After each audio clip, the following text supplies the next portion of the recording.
Would you eat a person? Not right now, I wouldn't, but ask me 3 or 4 weeks from now, maybe. It was April of 1847 when the last relief party entered the camp. Everything was eerily quiet, the camp still buried under deep snow. The only evidence of the dozens of members of the Donner Party were the butchered bodies. Skulls sawed open to get at the brains, pieces of human flesh, bloody bones, and body parts. Pressing further into the camp, rescuers found the severed and split head of George Donner, the leader of the Donner Party, but his wife Tamsin was nowhere to be found. After following some mysterious tracks away from the Donner camp, the rescuers were shocked to find German immigrant Louis Keseberg still alive, barely, and hunkered down amidst a pile of human remains, preparing a pot of brains and liver. Keseberg would later be made infamous as the murderous cannibal of the Donner Party, who headlines and gossip claimed not only ate people, but liked it. That was still to come, but from the beginning he freely admitted to eating the body of Tamsin Donner to survive. And while the rescuers were horrified at how readily Keseberg confessed to cannibalism, he was not the only member of the Donner Party forced to eat the dead. Far from it. Cannibalism. Cannibalism. Cannibalism. Cannibalism. Cannibalism. It's all kinds of tales that they became cannibalism. What really happened to the Donner Party? Honestly, until about 2 months ago, I didn't really know. I had the same Donner starter pack knowledge most Americans have, which is that a bunch of pioneers got trapped in some snow and probably had to eat each other. In my mind, it was all very Oregon Trail, very Pa got bitten by a snake and died of dysentery. Then 2 things happened. First, I started reading books about the Donner Party, with the idea that the true story was going to end up being tamer and less salacious than I thought. Probably only some light and historically unproven cannibalism. Haha! No. The story is so much worse than I imagined. You're gonna wish this was a dysentery and snake bites situation. Second, since this happened in California, I decided to visit if I could and take you along. Though I assumed since they were trapped deep in the mountains, obviously there would be nothing left to see. But maybe there was a memorial somewhere I could visit. Here's our next revelation. Did you know? The lake where they were trapped that fatal winter is now a full town that is Donner themed? I did not.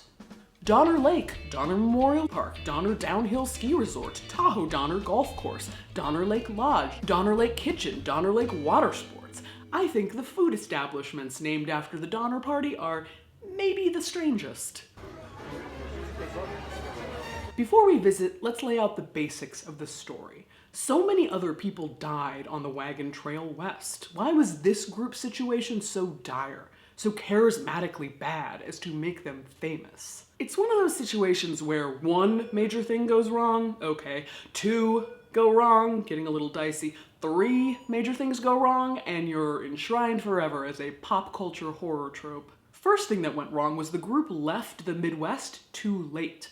This hodgepodge of 87 travelers and families, loosely led by George Donner and his brother Jacob, should have left St. Joseph, Missouri by May 1st. But they didn't. They left weeks late. Their guidebook was written by a man named Lansford Hastings, and Lansford said if you don't leave before May 1st, quote, "You are very liable to be detained by impassable mountains of snow until the next spring, or perhaps forever." Which was great advice. Unfortunately, the Donner Party didn't listen to that advice from Lansford Hastings. They listened to other terrible advice, also from Lansford Hastings. Lansford Hastings sucked. I believe that's the historical term. Here's why. In his guidebook, Hastings made California out to be a paradise for the taking. Acres upon acres of verdant, fertile farmland. The stuff of dreams California was. At the same time, US President James Polk was foaming at the mouth to take California from Mexico. It was manifest destiny, Anglo-Americans' God-given right to move west and just take it. Many wagon travelers were moving to Oregon because it was generally easier to reach, but Lansford Hastings had an ulterior motive to divert them to California instead. He was working with a Swiss immigrant named John Sutter, creator of the town Suttersville. Hastings had been promised a significant number of lots in the new city, meaning he would make beaucoup bucks off the immigrants buying those Suttersville lots if he could bring them to California. So in his guide, he wrote of a shortcut, later called the Hastings Cutoff, that he claimed made the trek to California hundreds of miles shorter. The cutoff had travelers leaving the Oregon route in present-day Wyoming, cutting through the mountains, crossing the Great Salt Lake Desert, and rejoining the original route at the Humboldt River. Thing is, Hastings had never actually traveled this route. He had just seen it on some dusty old maps. But as he was the only guide for most immigrants, they, including the Donner Party, believed in his wisdom. Despite warnings from other pioneers who had navigated the Hastings Cutoff, the Donner Party took the supposed shortcut.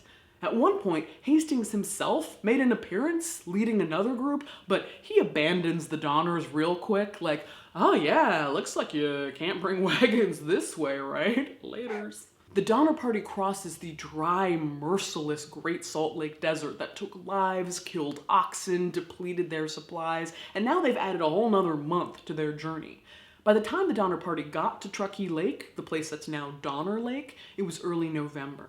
They're run down, almost out of supplies, and at the far end of the lake is a massive granite rock wall with just a small notch through which they're supposed to pass. And was that snow? Why is there so much snow? We've arrived at the third major problem, the Pineapple Express. Thug life. Not that Pineapple Express, the meteorological phenomenon also known as the Madden-Julian Oscillation. Long explanation short, cold air sucks up warm, moist air, causing rain and snow to get dumped on the West Coast, meaning apocalyptic blizzards with over 20 feet of snow in the Sierra Nevada mountains. So it was choo-choo, all aboard the Pineapple Express for the Donner Party. There was no way their wagons would make it through that narrow, snowy notch, later known as Donner Pass. The party had no choice but to build makeshift cabins and tents at the lake in an attempt to wait out the snow. To be clear, these weren't families looking for a glamping situation. These were tough-as-nails travelers who started out their journey west in peak physical condition. To save their oxen strength, most of the party had walked the entire trip, men, women, and children. But after a much longer journey than they expected, they found themselves at Truckee Lake hungry and dangerously cold. Running out of options for survival, in mid-December, a party wearing snowshoes set out to reach Johnson's Ranch, a remote outpost that would have food and supplies. The 15 members of the snowshoe party made frustrating, slow progress. By day 4, they had only traveled 14 miles, having climbed a sheer rock face to get to the notch while battling the following: hunger, hypothermia, hyperthermia, or overheating from extreme physical exertion while also wearing layers and layers of clothing, and snow blindness, where ultraviolet rays reflect off the white snow, causing severe pain, headaches, nausea, and eventual blindness. By the 6th day, Charles Stanton, their best guide, had died. There were 2 Miwok Native Americans with the group named Louise and Salvador who knew the land slightly better, but they spoke almost no English. These problems combined to send the group miles off course. Starvation was beginning to set in. It's possible to live much longer in starvation situations, but the extreme number of calories they were burning on no food was taking its toll. By the 8th day, a man named Patrick Dolan suggested they draw lots to see who would be killed and eaten, and then he himself drew the short straw. Whew, that is a bold gamble that did not work out for you, buddy. They didn't end up killing him, but things rapidly deteriorated from there. On the 9th day of their journey, this is Christmas Eve, Franklin Graves died at the party's camp, cradled by his daughters Sarah and Marianne. As he died, he begged them to eat his flesh in order to survive. Antonio, a young Mexican man, had already died earlier that day. Patrick Short Straw Dolan died on Christmas Day, and 13-year-old Lemuel Murphy died the next day. Merry Christmas to all, and to all a potentially cannibalistic situation. By the morning of December 27th, the remaining snowshoe party members were ready to butcher the dead. That day, everyone except the two Miwoks, Louise and Salvador, ate the dead. They split up in groups at separate fires so that nobody would have to eat their own family or watch others eat their family. This wasn't frenzied eating either. They carefully worked to butcher and dry the meat to make it portable so it would last for the remainder of their journey. And after 14 days out, the party was able to move again. They climbed practically vertically up a rock and snow-covered gorge. By this time, their feet were bleeding through their tattered leather shoes. Wherever they walked, they left bloody tracks behind them. By January 4th, they'd run out of food again, and party member William Foster brought up eating the two Miwok men, Louise and Salvador. As Daniel James Brown, the author of The Indifferent Stars Above, put it, when killing to survive, it's easiest to kill whatever or whomever you are least attached to. Cattle before horses, dogs before people, strangers before acquaintances, acquaintances before friends, friends before family. The Miwok men were strangers who could be food. The idea was dropped, but understandably, Louis and Salvador were like, okay, we're gonna peace out silently in the dead of night because these white people are about to murder and eat us. From here, things went even more downhill for the people who remained. They're now practically naked and barefoot. Sarah Graves' husband, Jay, died, and the group roasted his heart on a stick in front of her, so that's a nice detail. Their pain and hunger drove them to insanity. William Foster suggested to William Eddy they should kill Amanda McCutcheon for food. Eddy refused on the grounds that McCutcheon was a mother, so Foster suggested butchering Marianne and Sarah Graves because they were not mothers. Ah, pioneer women. Have children and you might die in childbirth. Don't have children and your friends will eat you. Sarah, Marianne, and Amanda didn't have to worry because a few days later the party came across Louise and Salvador and William Foster promptly killed them. That night, they gave them a respectful burial in keeping with their cultural practices. No, they didn't. They ate them. Remember when I told you you would wish this was all dysentery and snake bites? Well, here we are. At last, the final 7, walking corpses at this point, stumbled into a native Maidu village where they were finally fed a sort of acorn mush, and a Maidu guided them on to Johnson's ranch. Over the next 3 months, 4 rescue parties would be sent back to Truckee Lake to try and gather those left behind, with varying degrees of success. So as I'm learning about the sheer level of cannibalism that happened here, much worse than I imagined, I became more and more interested in how a modern town named Donner, with all the recreational sports hotspots also named Donner, reckons with this very dark legacy. We're at the Donner Museum now, and at a certain point it was rebranded the Emigrant Trail Museum, which makes it seem like they were trying to avoid the C word. California? No, I'm kidding. Copper mining? No. Cannibalism.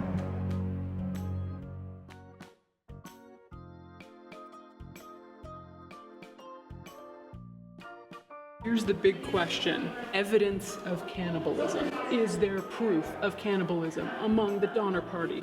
Lift for the answer. Cannibalism is well documented in the written record. However, archaeologists have yet to find the evidence of it at campsites. I don't really understand that. There's so much written record of cannibalism happening. Like, I don't know what they're expecting to find, like little bones with teeth marks in them. I think we know that they had to eat some people. Hi. Sorry about the whole starvation cannibalism thing. Why did women survive? I think it's because we have more body fat. Relatable. It's 22 feet high because that is how high the snow was when they were trapped here, which is a lot of snow. I wouldn't do very good with that. Fascinating secret about this pioneer memorial here is that it's also basically a headstone. This is the spot that the Breen family had their cabin, and after the rescues and deaths, another expedition came through, gathered up all the bones and clothing in the area, dug a pit in the middle of the abandoned cabin, and set the whole thing on fire, essentially cremating everyone and everything. And then 71 years later, they built this memorial. There is more cannibalism than I expected in this museum. There's not a lot of cannibalism specifics, but there is cannibalism. There may not have been cannibalism specifics at the Donner Museum, but that's what I'm here for. Do you ever look at your life and go, huh, that's what we've chosen to do with your one wild and precious life? Okay. Now, the families left behind at Truckee Lake also resorted to cannibalism after eating their oxen, dogs, leather, and shoelaces. The second relief party picked the absolute worst place to camp at the crest of the Sierra Nevadas, which came to be known as Starved Camp. It's here that Elizabeth Graves died. In order to survive, they ate Elizabeth's body.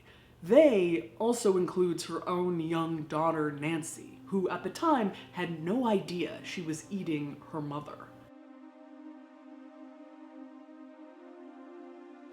Here it is. The Murphy cabin was built right up against this rock, which it's a big rock. You could see how it would block wind, but I think it ultimately didn't work that well for them. You know, I like this. I feel kind of bad about giving the state park crap because this is really awesome that you can come here and see this. When you think of suffering and torture, you think of dirty prison cells and torture chambers, but nature can inflict just as much suffering and cruelty as humanity can. The trees here are in misery and the birds are in misery. I don't think they sing, they just screech in pain. How is the psychology working when you've been systematically deprived of food and nutrition for months? You're chewing on the animal skin that forms the roof of your house, so you're willing to make yourself colder by taking the skin off the roof and just like chewing on the tanned flesh. You are starving. You are so hungry. I haven't eaten since my breakfast Danish 4 hours ago, and I am getting so cranky. There's so much focus on the scandal of cannibalism, but the psychology of cannibalism and survival cannibalism specifically is what is so interesting. So what was the psychology of the Donner Party? People die of starvation all the time, all over the world, and don't turn to cannibalism and murder. This should go without saying, but I want to make it clear there are many different kinds of cannibalism. Survival cannibalism and mortuary cannibalism are fundamentally different things. What? I didn't know that. Well, let me tell you more. There's exo-cannibalism, or eating someone outside of your community, perhaps to intimidate or frighten a group's enemies. There's endo-cannibalism, the consumption of a person inside of your community. Usually this was ritualistic in nature. A mortuary cannibalism, perhaps to absorb a loved one's wisdom or as part of the mourning process. There's also symbolic cannibalism, like when Catholics eat the body of Christ at Mass, and pathological cannibalism, motivated by mental disorder. Think Hannibal Lecter or Jeffrey Dahmer. But with the Donner Party, we're talking about survival cannibalism, resorting to cannibalism as a means to stay alive. The Donner Party are far from the only ones to have done this. In 1972, a plane carrying a rugby team from Uruguay crashed into the Andes, stranding the survivors in the ice and cold. After 10 days of desperate conditions, the survivors resorted to cannibalizing their dead. What's most interesting to me is why cannibalism happened so quickly with the Donner Party. We know that if they have water, people can survive a pretty long period without food. Have you seen Survivor? Naked and Afraid? With the case of the Snowshoe Party, the ones going for help, they had only run out of food something like 6 days prior. But there's more here than meets the eye. Many of the adults had the belief they were staying alive to save the children. Half of the Donner Party were under 18, so they were surviving not just for themselves, but for their family and loved ones desperately waiting for help back at the lake. Also, and this blew my mind, they believed that the people who were dying, the people whose bodies they eventually ate, had died of starvation. When you see people around you dying of starvation, you have to say to yourself, I better eat them, or of course, I'm next to go. But in reality, those who died had probably died of hypothermia, not starvation. But they didn't know that. They were so hungry it seemed logical and couldn't medically make that distinction anyway. Only 40 members of the Donner Party survived beyond that winter of 1847. While many of the survivors went on to live full and happy lives in California, they were forever haunted by what they had been forced to do in the mountains.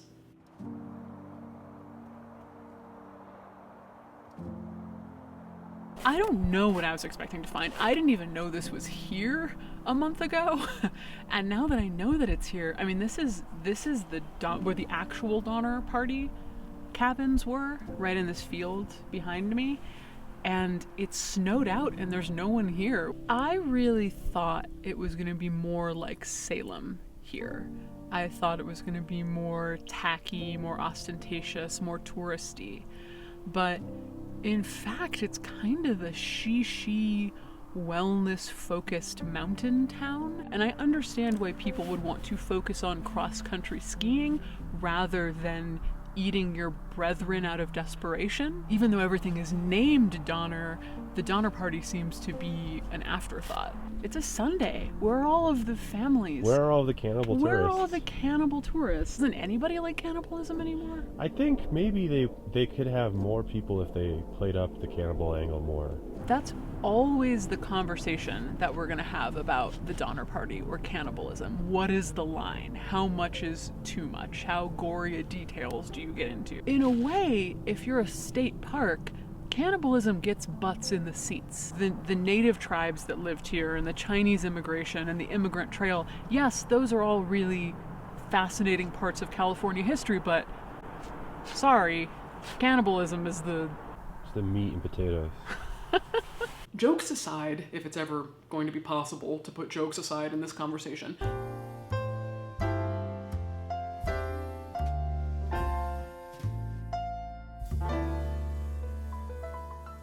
the members of the Donner Party were bright, industrious people who probably had more in common with us than we realize. They're not unrecognizable relics of our past. The 1840s are not unfathomably far away. The gold rush was on the verge of beginning, and Abraham Lincoln was a young politician who almost joined the Donner Party.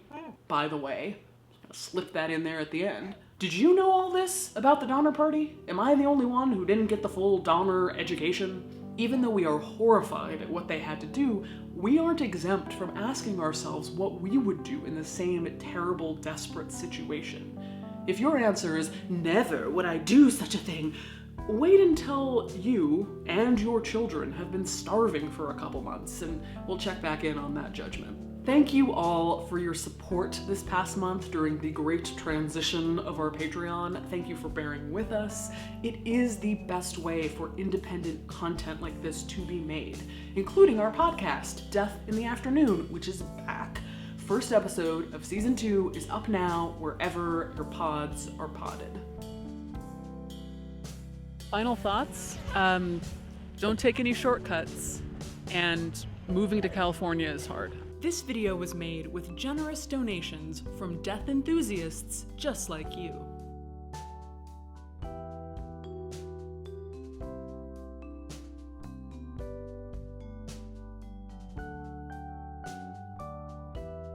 The official name of where the Donner Party camped is now the Donner Camp Picnic Area. They really do the work for you.